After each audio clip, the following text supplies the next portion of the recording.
pourquoi j'ai arrêté de fêter Noël en famille. Ah ça c'est Noël, ouais. J'ai encore tous les cadeaux à acheter, j'ai pas d'argent, pas d'idée, j'ai rien. Et t'as envie d'y aller ? Si elle est là, c'est hors de question. Elisabeth, tu as un vrai problème relationnel. C'est pas vrai, j'ai oublié les trucs.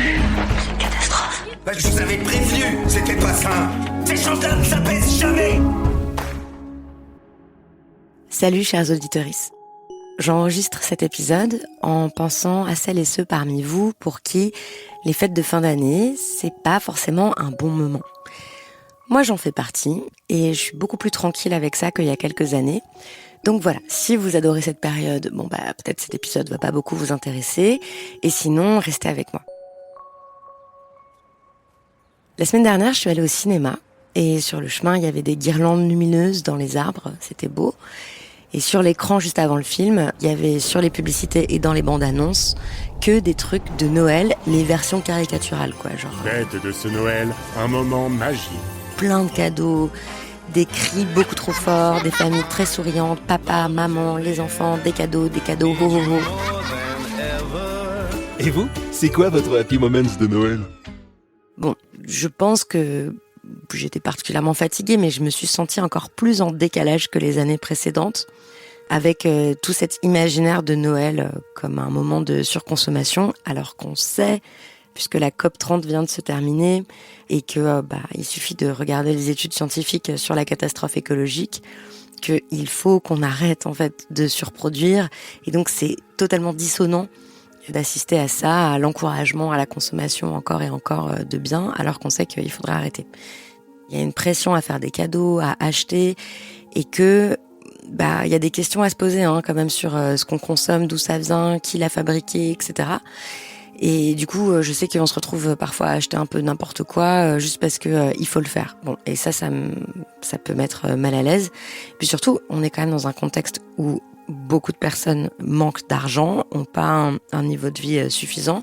Et donc, c'est pour ça que dans les sondages, on retrouve le fait qu'il y a un tiers des gens qui ont l'angoisse de pas pouvoir offrir de cadeaux de Noël et la moitié des parents qui estiment qu'ils peuvent pas offrir à leurs enfants les cadeaux qu'ils voudraient. Donc voilà, Noël, ça provoque aussi cette angoisse-là, l'angoisse de se sentir déclassé, de pas être à la hauteur, etc., etc. Alors, il y a plein de petits trucs qui sont mis en place dans certaines familles, dans certains groupes, le fait de mettre un budget maximum, par exemple pour les cadeaux, ou de limiter à un cadeau par personne, ou de ne faire que des cadeaux faits à la main. Bon, ça pose d'autres problèmes, du genre qui a le temps de faire vraiment des cadeaux à la main, soi-même, ou de faire des secret Santa, comme on le dit, donc d'avoir une personne à qui vous devez faire un cadeau secrètement. Mais c'est pas que ça. En vrai, je n'ai pas arrêté de fêter Noël en famille juste parce que la surconsommation m'écœure un peu et que ça fait trop. Non. Je sais que Noël, c'est une source d'angoisse pour beaucoup. Et donc, sachez que vous n'êtes pas seuls. On est même très nombreux, nombreuses. Et donc, on peut y faire quelque chose plutôt que subir cette période. Alors, quand on regarde les études sociologiques et les sondages qui sont faits sur Noël, on voit qu'il y a principalement deux choses qui nous angoissent. C'est la question des cadeaux, donc du matériel, et puis bien sûr la question de la famille. Donc moi j'ai décidé que j'arrêtais de fêter Noël en famille, principalement parce que ça provoque trop d'angoisse pour moi. D'abord parce qu'avec ma famille la plus proche, je savais qu'il y aurait des disputes, parce qu'il y a tellement de problèmes qui n'ont pas été réglés que la tension est insupportable. Donc j'ai décidé il y a une bonne dizaine d'années maintenant d'arrêter ça. Et j'ai aussi décidé d'arrêter de me sentir coupable, anormale, monstrueuse, etc. Parce qu'encore une fois, c'est des sentiments qui sont très partagés dans plein de familles. Et donc, plutôt, j'essaye de me féliciter d'avoir eu la force de m'extraire de ce climat-là et de rechercher quelque chose de plus sain dans ma vie. J'ai aussi essayé d'aller fêter Noël dans d'autres familles, une famille un peu plus éloignée, ou alors la famille de mon amoureux. Mais en fait, à chaque fois, je me sens vraiment décalée, même si tout le monde est hyper gentil, parce que ça me renvoie en miroir à ce qui ne va pas dans la famille d'où je viens. Donc, je me sentais décalée de toute façon dans la mienne, dans celle des autres. Bref, il y a quelque chose avec la famille hétéronormée et tout, qui m'oppresse en fait. Et c'est pas une coquetterie ou c'est pas une mode, c'est vraiment que je suis mal à l'aise avec ça, mais tant mieux si ça convient aux autres, vraiment. J'ai essayé d'autres trucs encore. Il y a plusieurs années, je me suis arrangée pour travailler quand j'étais journaliste, donc je Je faisais des veilles et tout, mais j'en ai passé un où il s'est rien passé et j'étais toute seule dans un petit studio, dans une ville dans le centre de la France. C'était pas très agréable. J'ai essayé de faire comme si de rien n'était, comme si c'était un jour comme un autre. Franchement, j'avais le cafard, j'y arrivais pas. J'ai passé des fêtes de fin d'année dans un ashram, toujours dans le centre de la France. J'ai bien aimé parce que, en fait, ça répondait à un besoin de la fin de l'année et qui explique, à mon avis, pourquoi on est beaucoup à être énervé, angoissé et tout, qui est qu'en fait, à la fin de l'année, on a moins d'énergie, on a beaucoup travaillé, on s'est tapé quelques rhumes, maladies, grippe, etc. Et en fait, tout le monde arrive sur les rotules, très très fatigué. Il y a eu moins de lumière, mais on est quand même censé travailler autant. Enfin, voilà, on a comme un mode de vie qui s'adapte pas du tout au cycle naturel, aux saisons, etc. Et donc, en fait, moi, à la fin de l'année, j'ai qu'une envie, c'est de ralentir, de ne rien faire, d'être dans quelque chose de plus silencieux, dans l'obscurité, de faire des nuits plus longues, etc. Et Noël rentre complètement en contradiction avec ça, parce qu'il s'agit de beaucoup manger, beaucoup voir de monde, être dans le bruit, veiller, faire des longs déplacements. Et donc, je trouve que ça ajoute de la fatigue à une période de l'année où on est déjà fatigué. Et donc, j'ai bien aimé aller dans cet ashram. Et puis, cette année, je vais tester autre chose que j'avais déjà fait d'autres années, qui était de faire Noël avec des amis. Voilà. Parce qu'en fait, comme il y a plein de personnes qui fêtent pas Noël, bah là, je peux fêter Noël aussi avec des personnes, par exemple, qui fêtent pas Noël parce qu'elles sont juives, parce qu'elles sont musulmanes, parce que elles ont arrêté il y a bien longtemps de le faire, parce qu'elles non plus, elles sont pas à l'aise avec leur famille, etc. Donc, j'ai envoyé un message à tous mes amis en leur disant, voilà, on fait le Noël des chats perdus à la maison, venez, et on fait un bon repas, on va faire une grosse balade, on va faire des jeux de société, et voilà, on va avoir des discussions légères.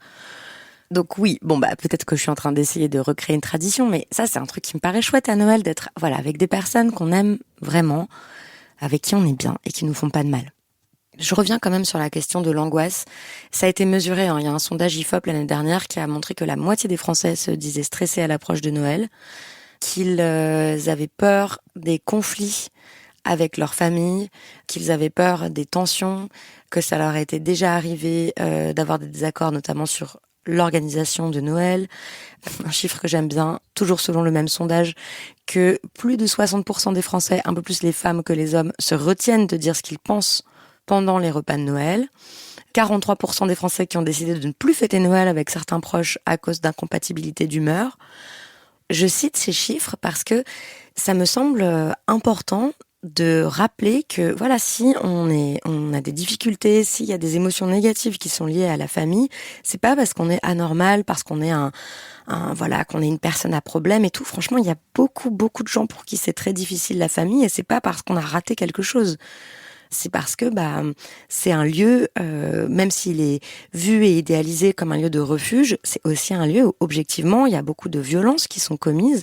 Je vous encourage à écouter encore une fois le podcast de Lolita Rivet qui s'appelle « Qui c'est qui commande ?», sur les enfants et leurs droits, qui revient en détail sur la façon dont beaucoup d'enfants ne sont pas bien traités par leur famille.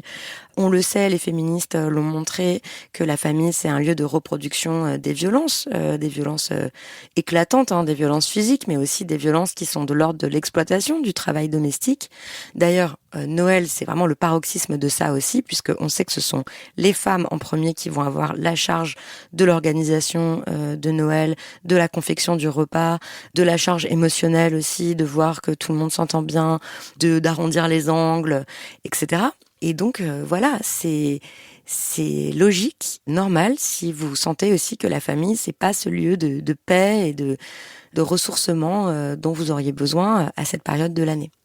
Alors, face à ça, que faire ? Alors, j'en ai discuté avec plein d'amis, plein de personnes toutes ces années, et beaucoup me disent « Mais non, mais moi, je peux pas rater Noël en famille, mais en même temps, ça les angoisse beaucoup et tout. » Donc, il est possible de passer juste quelques heures, si on n'habite pas très loin, de prévoir aussi à l'avance des sas de décompression.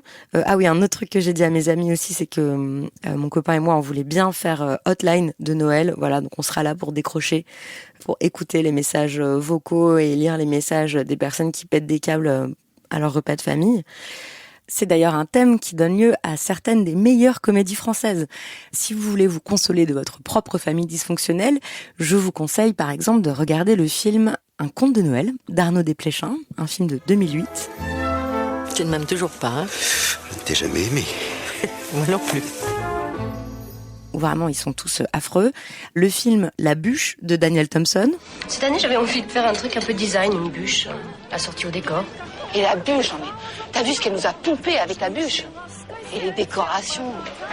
Ça date de 99, pareil, hilarant, mais grinçant et bon aussi un peu triste, où 3 sœurs se retrouvent pour fêter Noël avec leurs parents divorcés. Et puis le film 8 femmes de François Ozon. À la veille de Noël, une maison isolée sous la neige. Où là carrément il y a un meurtre au moment de Noël. Un meurtre est commun. La victime est un homme. Reste à chercher l'assassin parmi les autres. Et j'aime bien ce film, ça fait longtemps que je l'ai pas vu, remarque, mais j'ai un très bon souvenir des chansons. Et n'hésitez pas à mettre dans les commentaires sur Substack ou sur votre appli de podcast les films qui vous font du bien pendant cette période. On parle souvent des téléfilms américains là où l'héroïne rentre dans son village d'origine et trouve l'amour de sa vie. Mais moi j'aime bien les comédies françaises dissonantes, ça me fait plaisir. Alors voilà, ce message c'est pour vous qui avez le ventre un peu noué à l'idée de ces fêtes de fin d'année, pour vous dire que vous n'êtes pas tout seul, que c'est des signaux qui sont importants à écouter parce que ça nous indique où sont nos besoins, où sont nos priorités. Ça veut pas dire être égoïste de s'écouter parce que bien sûr il faut faire avec les autres.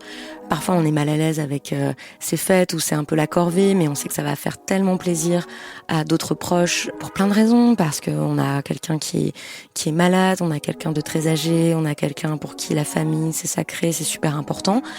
Mais qu'on n'est pas obligé de faire exactement tout comme la personne qui organise ces fêtes le veut.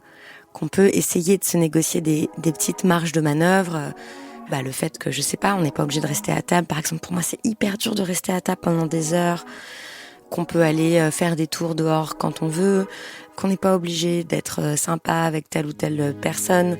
Qu'on n'est pas obligé de passer une semaine entière dans l'endroit, qu'on peut passer juste un peu, que je sais pas, il y a plein de choses à imaginer en fonction des cas personnels, mais c'est juste vous donner, peut-être c'est le signal dont vous aviez besoin, la légitimité, l'autorisation de vous dire voilà, ça compte aussi et ça devrait pas être forcément une période angoissante. Je vous quitte en vous disant aussi que c'est possible de passer les fêtes de fin d'année avec des associations qui ont toujours besoin de bénévoles à cette période-là. Et que moi, ce que je retiens, c'est l'importance d'être avec des gens que j'aime et de ralentir. Voilà, c'est ce que je vous souhaite pour ces fêtes de fin d'année. Et rappelons-nous, il y a 100 ans, Noël n'avait absolument rien à voir avec aujourd'hui. Donc dans 100 ans, ça n'aura rien à voir non plus avec ce qu'on est en train de faire maintenant. Et donc, qu'on peut imaginer comment ce sera dans le futur et arranger ces fêtes de fin d'année pour qu'elles nous conviennent au mieux. Je vous embrasse, prenez bien soin de vous. À très bientôt.